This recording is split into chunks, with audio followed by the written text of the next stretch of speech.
हाँ भैया, लेकिन पढ़ाई जब पूरी हुई तब न नौकरी मिली। काहे पूरा ना हुई? कैसे पूरा हुई भैया? बाबूजी के मरला के बाद माई एगो आस रहा आ उहो खत्म हो गई। कॉलेज के फीस ना भराइल बा, वहाँ से आज नोटिस आइल बा। अब आप बताई कैसे पढ़ाई पूरी हुई? केकरे आगे हम हाथ फैलाई? कैसे पैसा मांगी? फीस कितना लगी?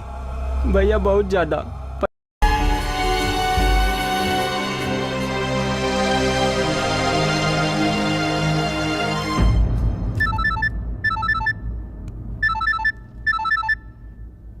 हेलो, हमके 50,000 रुपया चाहिए। केहू की जिंदगी के सवाल बा। देखा, पैसा के लेन देन में ना दोस्ती भी टूट जाला।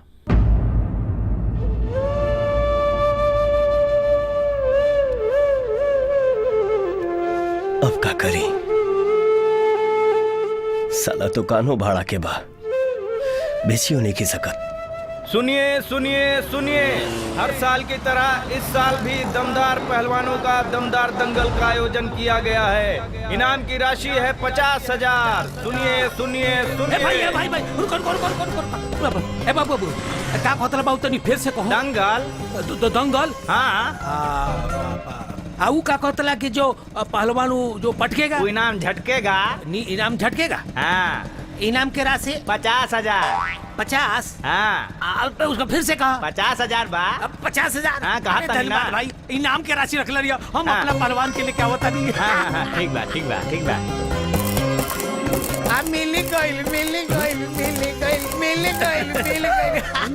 मोहन के टेंशन के दवाई मिल गई।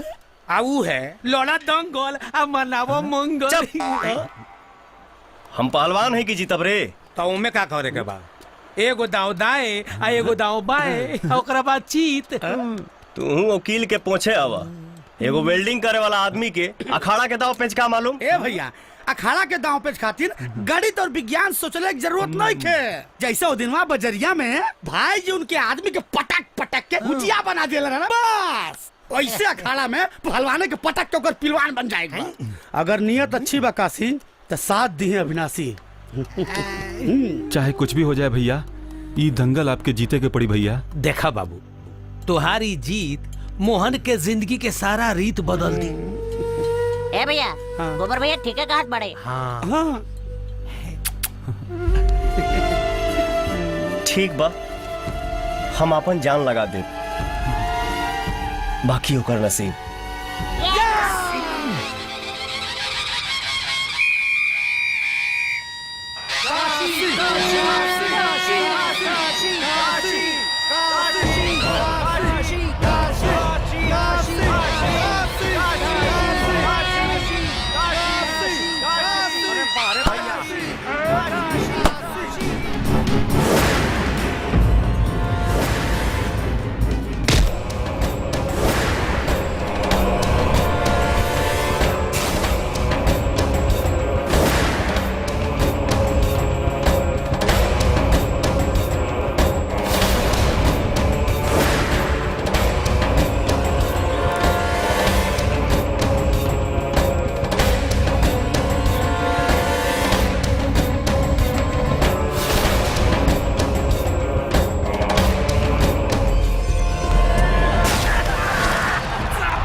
और केहू बचल बा हमरा पहलवान से लड़े वाला आकि पूरा जिला खाली बा। एक मिनट,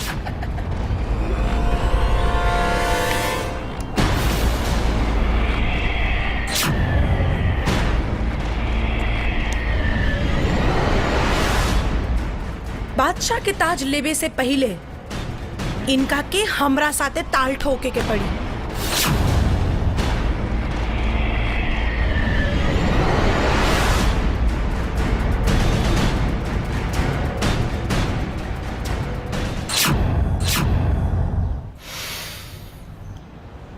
यही हाल बताल ठोकबा। कौना गाँव घर है पहलवान? हाल देख के बेहाल मत होकर। पहलवान के पहचान ओकरा गांव से ना ओकरा दांव से होला। ओइसे हमार नाम है लोहा सिंह और गांव है पहाड़पुर। बाप रे, जब वो गांव के पहलवान के ये स्टाइल बा तो जवान के का हाल होई? हाँ? का हो भैया, कौना जिम में बॉडी बनौले बाड़न?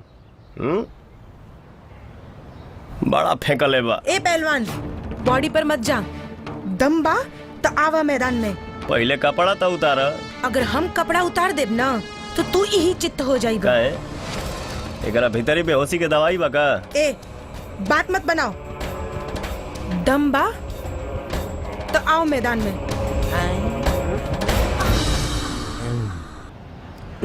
आवा।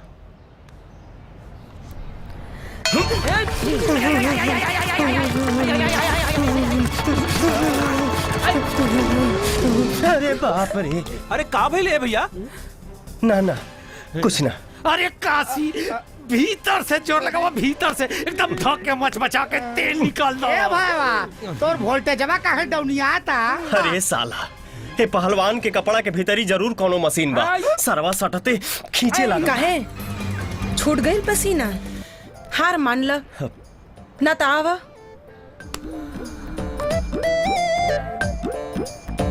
हाँ तब अरे चर्चा बाबू, अब की इनकर पुर्जा हिला दे। अरे चर्चा काशी।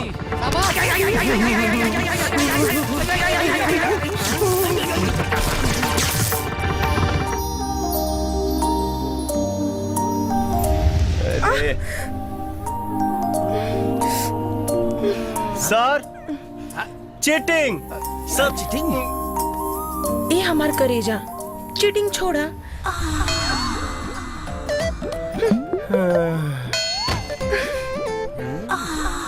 प्यार के लिए अपन माई बस ना।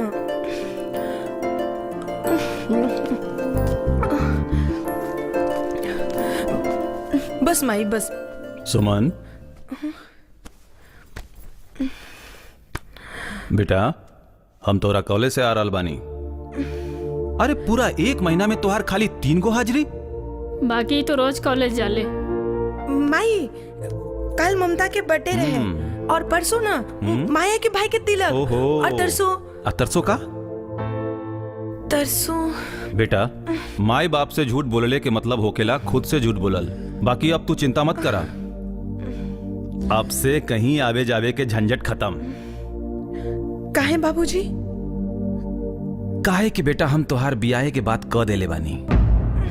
परसों वो लोग देखे आवे वाला बड़े हैं। सुमन के माई बोली, मेहमान के खातिरदारी में कोनो कसर ना होके के चाहिए। ना कोनो कसर ना होई।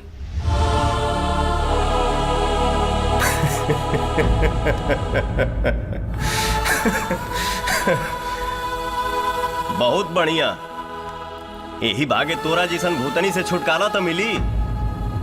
हे बरहम बाबा, ई जल्दी से डोली पर जास, हम रउआ के 100 रुपए के लड्डू चढ़ाई। काशी, हम तोरा से प्यार करेले।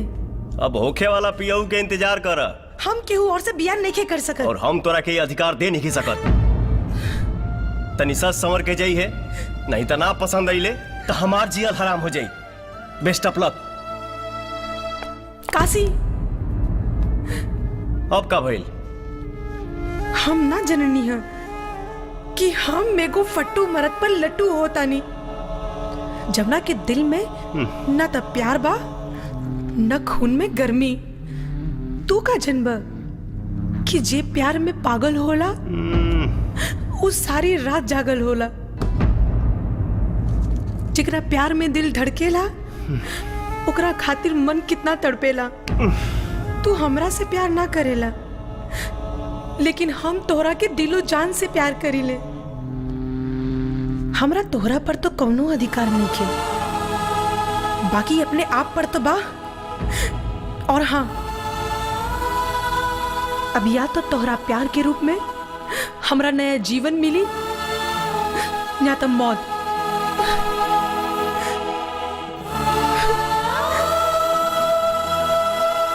जा हो दादा।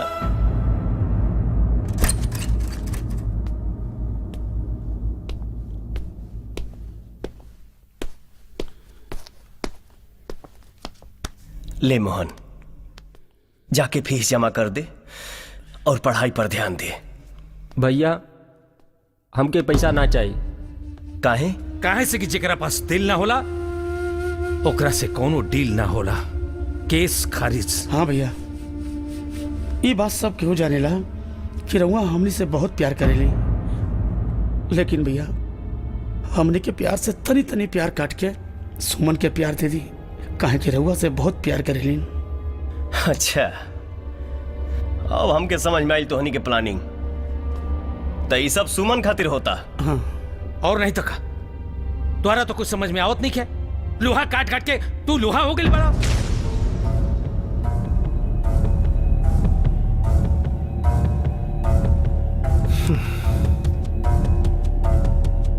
तोहनी के भाई जैसन प्यार देनी हम लोहा हो गई नी। तोहनी के साथे मिल बांट के खैनी हम लोहा हो गई नी।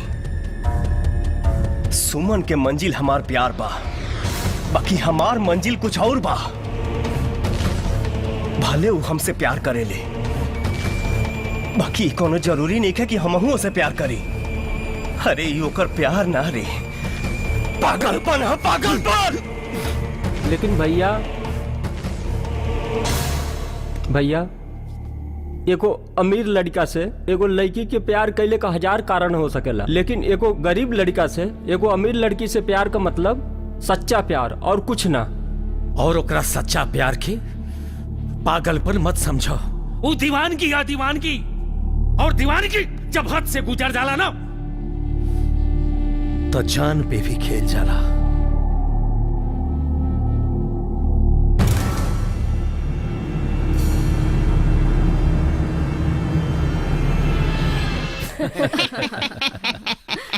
बाकी लड़का हमके पसंद बा, लेकिन लेन देन के बाद। देखी जी, हमरा सोच के हिसाब से जे दहेज मांगेला वो कुत्ता होला। बाकी राउर अपना खुशी से जौन भी दे वो में हमनी के कोनो एतराज नहीं की। ना ना, रहुआ चिंता ना करी, हमसे जो बन पड़ी हम पूरा करे के कोशिश करब। वो तो ठीक है, लेकिन रउआ जवन देव रउआ के बेटी ही सुख करी ना। टीवी देव, राउर बेटी देखी। वॉशिंग मशीन देव, राउर बेटी कपड़ा साफ करी। और फ्रिज देव तो राउर बेटी ठंडा पानी पी। और नगदी राउर अपना बेटी के नाम पे करी। हमरा के कुछ ना चाहिए। अप्पा फटफटिया दी हैं तो इनकर लड़किया ना सवारी करी, हम तो ड्राइवरे रहब ना। इहो ठीक है कहता। हाईली ई हमार बेटी भी है। समझी जी, हमसे जो बन पड़ी हम अपन बेटी के लिए करब। हाँ हाँ ठीक बा भाई। ए श्याम के माई सगुन ले आइल बाड़ू तौन दा हमरा होके वाली पतोहू के। हाँ हाँ, काहे ना, इनकरे खातिर तो ले आइल बानी। ई ला बेटी। Objection sustain. ये शादी नहीं हो सकती।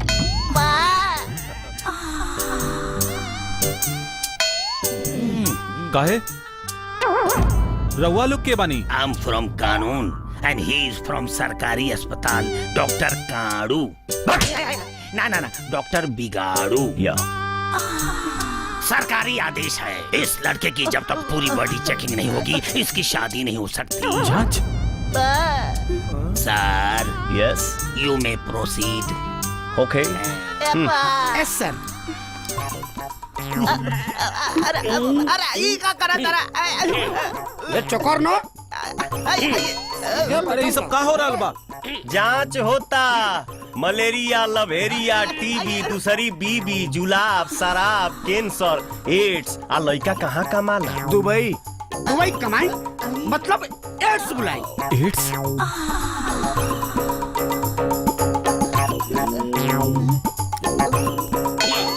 डेंजर, गंदी बीमारी। साजी धराई धराई बीमारी धराई। कैसन बीमारी? नो भाचार भाचार, इधर आओ। Yes sir. अरे डॉक्टर ये कौन टेस्ट होता है? डेंजर बीमारी। कौन सर? एड्स। ए, दवाई लाओ।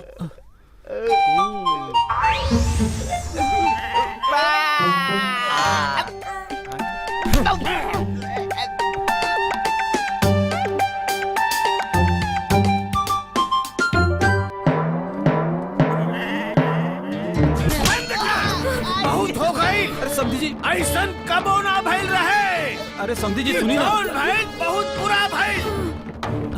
चल रे। समझी जी, अरे समझी जी रुकी ना। चलिए काम पूरा हो गया। या बाबू।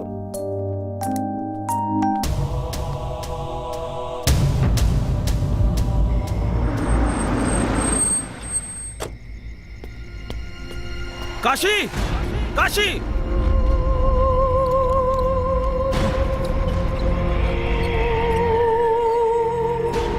प्रणाम। का रे? ते का समझ ले? जे भेष बदल के तू हमार हवेली पे आई बे, तो हम तोहरा के ना चिन्हब। अरे हमरे दुआरी पे आकर हमारी इज्जत के माटी में मिलवावे से पहले एक बेर भी ना सोच ले जो को बाप की हैसियत से हम समाज के काम मुंह दिखाई। ये को कुंवार लड़की की जिंदगी के का होई। लोग तो यह ना सोचिए कि हमार बेटी में कौन खोट बा। अब के करी हमार बेटी से ब्याह? बोल, के करी हमरे बेटी से ब्याह? के करी हमारी बेटी से ब्याह?